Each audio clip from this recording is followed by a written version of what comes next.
Hello students, आज की video में मैं आप लोगों को बताने वाली हूँ critical appreciation of the story the lost child, जिसके राइटर हैं मुल्क राज आनंद। तो द लॉस्ट चाइल्ड जो स्टोरी है BA first semester English literature के सिलेबस में प्रिस्क्राइब्ड है और इसका क्रिटिकल एप्रिसिएशन हर साल इंग्लिश लिटरेचर के एग्जाम में पूछा जाता है हर यूनिवर्सिटी में। तो चलिए देखते हैं क्रिटिकल एप्रिसिएशन किस तरीके से आपको लिखना होगा अगर आपसे ये क्वेश्चन पूछ दे तो, क्योंकि ये हमेशा लॉन्ग क्वेश्चन में पूछता है। तो पूरा मैं आपको लॉन्ग आंसर लिखने का तरीका भी बताऊंगी। वीडियो को स्टार्ट करते हैं। तो देखिए, critical appreciation of the lost child की फर्स्ट हेडिंग है इंट्रोडक्शन। तो इंट्रोडक्शन आपकी फर्स्ट हेडिंग होगी। ये कई बार मैं आप लोगों को बता चुकी हूँ जब भी आप किसी भी शॉर्ट स्टोरी का क्रिटिकल एप्रिसिएशन लिखते हैं तो इंट्रोडक्शन में देखिए आपको क्या लिखना होता है। इंट्रोडक्शन में आपको परिचय देना होता है उस स्टोरी का। तो द लॉस्ट चाइल्ड स्टोरी की जो पूरी समरी है वो हम आपको पढ़ा चुके हैं। चलिए देखते हैं फर्स्ट हेडिंग इंट्रोडक्शन में आपको क्या लिखना है। तो देखिए, इंट्रोडक्शन में आपको बताना होगा इस स्टोरी के बारे में, इसके राइटर के बारे में। तो द लास्ट चाइल्ड, ये आपको इन्वर्टेड कॉमा में बिल्कुल ऐसे ही लिखना होगा। इज ए शॉर्ट स्टोरी, एक शॉर्ट स्टोरी है बाय मुल्क राज आनंद, जिसके राइटर मुल्क राज आनंद हैं। ए फेमस इंडियन राइटर, जो कि एक फेमस भारतीय राइटर हैं। It tells the story of A little boy. It tells, ये स्टोरी बताती है इस कहानी ऑफ ए लिटिल बॉय यानी छोटे बच्चे की, हु गोज, जो जाता है, टू ए फेयर, मेला में, फेयर मतलब मेला, विद हिज पेरेंट्स, अपने माता पिता के साथ, एंड लॉसेस देम, और उनको खो देता है। तो जब आप लोगों को ये स्टोरी मैंने पढ़ाई थी तो आप लोगों ने देखा था द लॉस्ट चाइल्ड, लॉस्ट का मतलब खो गया, चाइल्ड मतलब बच्चा, तो खोया हुआ बच्चा या बच्चा खो गया, ये स्टोरी है। और इसमें मुल्क राज आनंद दिखाते हैं एक बच्चे के बारे में। जब वो माता पिता के साथ होता है, अपने पेरेंट्स के साथ होता है, तो मेले में बिकने वाली हर चीज़ उसको चाहिए, लेकिन जब वो अपने माता पिता से अलग हो जाता है, मेले में कहीं खो जाता है, और एक अजनबी आदमी उसे हर वो चीज़ देने की कोशिश करते हैं ताकि वो रोए ना, क्योंकि वो रो रहा था कि मुझे मेरी मम्मी पापा चाहिए, I want my parents, I want my parents, मतलब मैं अपने माता पिता को चाहता हूँ, कहाँ गए कहाँ गए। और जब वो रो रहा था तो वो आदमी उसे चुप कराने के लिए मेले में बिकने वाली हर चीज़ ऑफर करते हैं कि तुम क्या लोगे जिससे तुम चुप हो जाओ। बट उस टाइम उसे केवल अपने मम्मी पापा यानी अपने पेरेंट्स चाहिए थे। उस टाइम विदाउट पेरेंट्स उसके लिए किसी भी चीज़ की कोई वैल्यू नहीं थी। तो वही इस स्टोरी के माध्यम से मुल्क राज आनंद हमें बताते हैं। तो जब वो मेले में जाता है तो वो लॉस यानी खो देता है अपने माता पिता को। थ्रू दिस स्टोरी, इस स्टोरी के माध्यम से आनंद हाईलाइट्स, मुल्क राज आनंद हाईलाइट करते हैं, दिखाते हैं चाइल्डहुड मतलब बचपन की इनोसेंस, मासूमियत को, अटैचमेंट को, एंड सोशल रियलिटीज़ को। तो इस स्टोरी के माध्यम से मुल्क राज आनंद बच्चों की मासूमियत, बच्चों की जो इच्छाएं होती हैं और जो सोशल रियलिटीज़ होती हैं, समाज के अंदर की जो रियलिटी सच्चाई होती है, उसको दिखाने की कोशिश करते हैं। तो ये आपकी फर्स्ट हेडिंग हो जाएगी क्रिटिकल एप्रिसिएशन की इंट्रोडक्शन। आपकी सेकेंड हेडिंग है थीम। तो जिस तरीके से हेडिंग बाय हेडिंग मैं आप लोगों को बता रही हूँ एग्जाम में वैसे ही लिखेंगे तभी आपको पूरा नंबर मिलेगा। तो critical appreciation heading by heading ऐसे ही आपको लिखना है। अब सेकेंड हो जाएगा थीम। थीम में आपको लिखना है इस स्टोरी का थीम क्या है। बहुत इंपॉर्टेंट हेडिंग है आपकी ये। The main theme of the story is childhood, innocence and desire. जो इसका मेन थीम है, इस कहानी का मेन थीम है चाइल्डहुड, इनोसेंस, चाइल्डहुड मतलब बचपन, और इनोसेंस मतलब मासूमियत यानी बचपन की मासूमियत, एंड डिज़ायर मतलब इच्छाएं। तो बचपन में कैसे बच्चे को हर एक चीज़ चाहती होती है, जो उसे चाहिए, जो उसे पसंद आ गई उसे चाहिए। इट शोज़, ये कहानी शोज़ यानी दिखाती है, हाउ मतलब कैसे, ए चाइल्ड्स कि एक बच्चा, सिंपल वांट्स कि चाहता है, लाइक टॉयज़ एंड स्वीट्स कि एक बच्चा चाहता है, टॉयज़ मतलब खिलौनों को, स्वीट्स मतलब मिठाइयों को, आर इंटेंस एंड जूनियन, तो कैसे वो इन चीज़ों को चाहता है। Another theme is the contrast between material desires and emotional needs. तो पहली थीम इस स्टोरी में ये है कि जो बच्चों की मासूमियत और बच्चों की डिज़ायर होती है कि मेले में जब बच्चा गया है तो उसे हर वो चीज़ चाहिए जो उसकी डिज़ायर है, टॉयज़ है, स्वीट्स है, हर एक चीज़। और अनदर थीम क्या है, कंट्रास्ट बिटवीन, इसमें कंट्रास्ट किया जाता है, कंपेयर किया जाता है मटेरियल डिज़ायर्स को इमोशनल नीड्स के साथ। अब मटेरियल डिज़ायर क्या है कि बच्चे को हर चीज़ चाहिए थी, बट जब वो अपने मम्मी पापा के साथ था तब, जब वो मम्मी पापा से गुम हो गया है मतलब अलग हो गया है, तो उसको क्या चाहिए, उसको अपने मम्मी पापा चाहिए, अपने पेरेंट्स चाहिए, ना कि उसकी जो मटेरियल डिज़ायर्स हैं, जो कि दुनिया की उसकी ख्वाहिशें हैं वो नहीं चाहिए। ओनली क्या चाहिए, पेरेंट्स चाहिए। तो मटेरियल डिजायर्स और इमोशनल नीड्स के बीच में कंट्रास्ट करके दिखाया गया है, ये भी इसका मेन थीम है।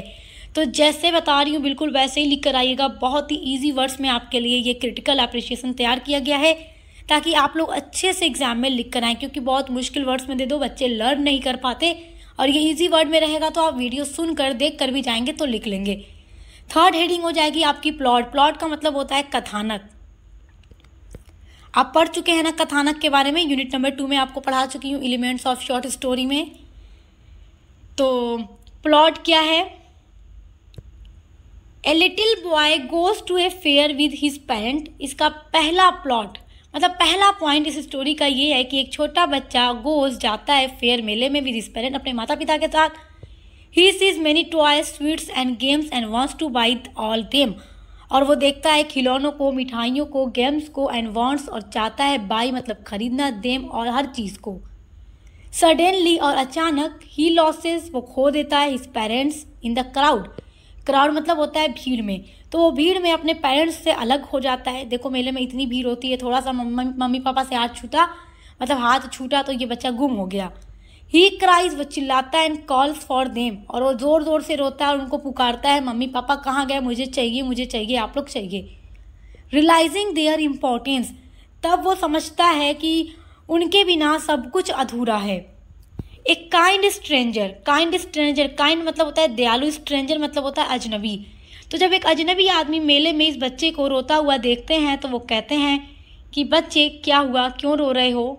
ए kind stranger tries to console him, और एक अजनबी इंसान जो कि काफ़ी काइंड हार्टेड हैं, अच्छे दिल वाले हैं, उसको कंसोल करने की कोशिश करते हैं, मतलब उसको मनाने की कोशिश करते हैं। ऑफरिंग स्वीट्स एंड टॉयज, जो कि उसको ऑफर करते हैं, बेटा तुम क्या लोगे, क्या तुम स्वीट्स को खरीदोगे, क्या तुम टॉयज को खरीदोगे। But he does not care without his parents, लेकिन अब उसके लिए उन्हीं टॉयज, उन्हीं स्वीट्स की कोई केयर नहीं है, कोई फिक्र नहीं है जो उसे थोड़ी देर पहले चाहिए थे। क्यों चाहिए थे, क्योंकि वो पेरेंट्स के साथ था, पेरेंट्स से गुम हो गया है, तो उसके पेरेंट्स के बिना हर एक चीज़ उसके लिए अधूरी है। तो यही चीज़ स्टोरी के माध्यम से मुल्कराज आनंद हमें बता रहे हैं कि हम अपने पेरेंट्स के बिना अधूरे हैं। अगर कोई जिद, कोई ख्वाहिश हमारे माता पिता पूरी नहीं कर पा रहे, तो अगर उनके बिना वो ख्वाहिश पूरी हो रही है तो उसका कोई मतलब नहीं है। मम्मी पापा पेरेंट्स के साथ जो कुछ भी हो रहा है, मतलब वो जो कुछ हमें अपनी खुशी से दे रहे हैं, कर रहे हैं, वो बेस्ट है। तो वही चीज़ इस स्टोरी के माध्यम से मुल्कराज आनंद हमें दिखाते हैं। क्रिटिकल एप्रिसिएशन की फोर्थ हेडिंग है कैरेक्टर्स। कैरेक्टर्स में आपको लिखना है कि इस स्टोरी में कितने कैरेक्टर्स हैं। तो फर्स्ट कैरेक्टर है द लॉस्ट चाइल्ड, वो खोया हुआ बच्चा जो कि छोटा बच्चा है। सेकेंड है पेरेंट्स, यानी उस बच्चे के पेरेंट्स हैं। और थर्ड कैरेक्टर स्ट्रेंजर, यानी एक अजनबी इंसान जो उस बच्चे को हर एक चीज़ दिलाने की कोशिश करता है और उसे चुप कराने की कोशिश करता है। तो ये 3 मेन कैरेक्टर इसमें दिखाए गए हैं। इनोसेंट, क्यूरियस एंड इमोशनल, और जो बच्चा है मासूम है, इनोसेंट है, क्यूरियस मतलब जिज्ञासु है, इमोशनल यानी भावुक है। Shows the natural desires of a child, और इस द लॉस्ट चाइल्ड के माध्यम से, इस छोटे बच्चे के माध्यम से मुल्कराज आनंद हमें बच्चों की डिज़ायर को दिखाने की कोशिश करते हैं। सेकेंड कैरेक्टर हो जाएंगे पेरेंट्स, केयरिंग एंड लविंग, जो कि केयरिंग और लविंग होते हैं। Trying to satisfy their child's wants, जो अपने बच्चे की इच्छाओं को पूरा करने की कोशिश करते हैं। और थर्ड कैरेक्टर एक सिंबल के रूप में इस स्टोरी के अंदर दिखाया गया है, जो कि symbolises material comfort but can not replace emotional love, जो कि एक सिंबल के रूप में दिखाया गया है कि मतलब वो हर कंफर्ट की चीज़ उस बच्चे को देने की कोशिश कर रहा है जो उसे चुप करा सके। एक बच्चे की जो ख्वाहिश थी, मिठाइयाँ, खिलौने, फूल, हर एक चीज़। बट इमोशनल लव के सामने, मतलब जो सच्चा उसका प्यार है, जो उसके माता पिता हैं, उसकी जगह कोई नहीं ले सकता। चाहे वो खिलौने हो, स्वीट्स हो, कोई नहीं। माता पिता नहीं तो कुछ भी नहीं। तो ये 3 मेन कैरेक्टर इस स्टोरी के अंदर हैं। अब देखते हैं इसकी सेटिंग क्या है। तो ये सारी चीज़ें आपको क्रिटिकल एप्रिसिएशन में लिखनी होगी। सेटिंग का मतलब कि कौन सी जगह दिखाई गई है। The story is set in A village fair in India, ये जो कहानी है सेट की गई है इन विलेज, एक गाँव में, इन इंडिया, भारत के एक गाँव में मेले की कहानी है। Anand describes it vividly with sounds, colours and crowd, showing the excitement and chaos of such events. तो ये कहानी भारत के एक विलेज के मेले में होती है और मुल्क राज आनंद इसमें मेले का रंग बिरंगा दृश्य दिखाते हैं, शोर शराबा दिखाते हैं, भीड़ दिखाते हैं। मतलब इन सब चीज़ों के माध्यम से वे एक एक्साइटमेंट रिप्रेजेंट करते हैं और दिखाते हैं मेले के बारे में और कुछ रियलिटीज़ के बारे में जो कि सोशल रियलिटीज़ हैं। आपकी 6 हेडिंग है लैंग्वेज एंड स्टाइल। तो इस स्टोरी का लैंग्वेज यानी भाषा कैसी है, स्टाइल यानी शैली कैसी है। तो क्रिटिकल एप्रिशिएशन का मतलब ही यही होता है कि आप हेडिंग बाय हेडिंग हर एक चीज़ के बारे में लिखो इस स्टोरी के बारे में। तो लैंग्वेज क्या है, देखो simple and easy to understand. इसकी लैंग्वेज सिंपल है और इजी टू अंडरस्टैंड है, समझने में आसानी है। मतलब हम पढ़ करके एक बार में इसको समझ जाते हैं, काफ़ी अच्छी सिंपल और इजी लैंग्वेज है। Uses direct narration from the child's perspective which helps readers feel his emotion. ये कहानी बच्चे के पर्सपेक्टिव से सुनाई गई है। Uses direct narration from the child's perspective, ये कहानी बच्चे के पर्सपेक्टिव से सुनाई गई है। विच हेल्प, जो कि मदद करती है रीडर्स की फील हिज इमोशन, उसके इमोशंस को। तो जब ये स्टोरी हम रीड करते हैं तब हम उस बच्चे की इमोशंस को समझ पाते हैं। अब देखिए तीसरा पॉइंट है descriptive words make the fair lively and real. और डिस्क्रिप्टिव जो वर्ड्स इसमें यूज़ किया है मुल्क राज आनंद ने, उसके थ्रू इसमें मेले को जीवंत और वास्तविक बनाया गया है। मतलब मेले को एकदम रियल तरीके से इसमें दिखाया गया है। आपकी जो 7th हेडिंग हो जाएगी वो है टोन और मूड। मूड मतलब होता है कि कैसी मनोदशा है, टोन मतलब कैसा लहजा है इस स्टोरी में। तो मूड हो या टोन हो, ये सब आप पढ़ चुके हैं, ये सब प्रोज डिवाइसेस है यूनिट नंबर 3 में, BA फर्स्ट सेमेस्टर में आप पढ़ चुके हैं इंग्लिश लिटरेचर में। The mood change from Joy and excitement at the fair. तो मेले में कहानी का मनोभाव बदलता है, मतलब जॉय और एक्साइटमेंट दिखाया जाता है। To fear and anxiety when the child gets lost.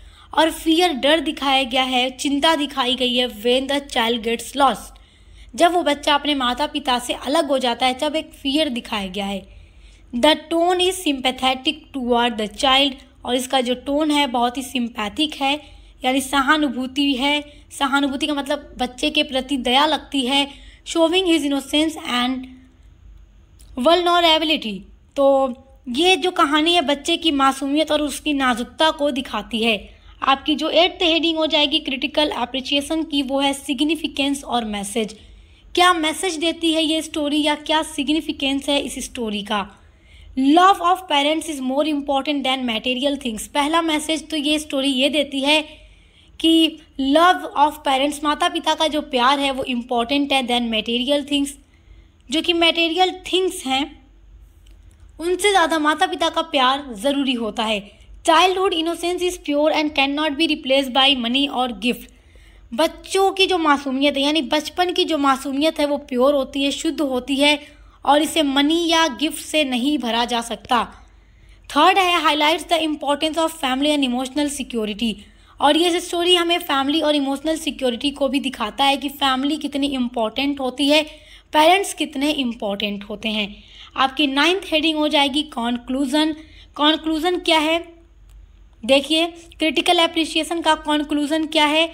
Anand beautifully captures the child of feelings and desires. तो इस स्टोरी में मुल्क राज आनंद ने बच्चे की फीलिंग्स और उसकी डिज़ायर्स को दिखाया है।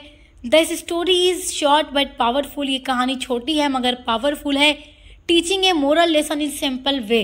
तो ये स्टोरी हमें टीच यानी सिखाती है moral lesson in simple way, बहुत ही आसान तरीके से।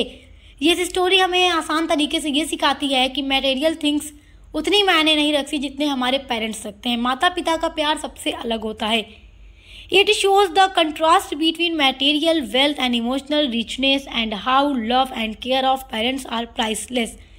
और ये स्टोरी हमें दिखाती है कि जो मटेरियल वेल्थ है यानी जो दुनिया का ऐशो आराम है, पैसा है, उसमें और इमोशनल रिचनेस में कितना अंतर है, कितना डिफरेंस है। मतलब माता पिता के प्यार में और ये पैसों की जो चीज़ें होती हैं, मतलब पैसे और जो ये प्रॉपर्टी मटेरियल वेल्थ है वो और इमोशनल रिचनेस में काफ़ी डिफरेंस है। एंड हाउ कैसे love and care of parents, माता पिता का प्यार, उनकी केयर प्राइसलेस होती है, अनमोल होती है और किसी चीज़ को इससे कंपेयर नहीं किया जा सकता। तो इन 9 हेडिंग के थ्रू मैंने आप लोगों को critical appreciation of the story the lost child बहुत अच्छे से बता दिया है, जो आपके एग्जाम के लिए वेरी वेरी इंपॉर्टेंट है। इसी तरीके से आपके सिलेबस में जितनी भी शॉर्ट स्टोरीज दी गई हैं उनका क्रिटिकल एप्रिसिएशन, उनसे बनने वाले इंपॉर्टेंट क्वेश्चन आंसर या एस्से से बनने वाले क्वेश्चन आंसर या सब कुछ हम आपको पढ़ा चुके हैं। तो आप लोग देख कर विजिट करके अच्छे से प्लेलिस्ट को चेक करके हर एक सब्जेक्ट की तैयारी करते रहिए, क्योंकि सक्सेस मास्टर पॉइंट पर हर एक सब्जेक्ट की क्लासेस कराई जाती हैं। तो देख कर अच्छे से पढ़ाई करते रहिए। Best of luck. अब मिलते हैं अगली वीडियो के साथ।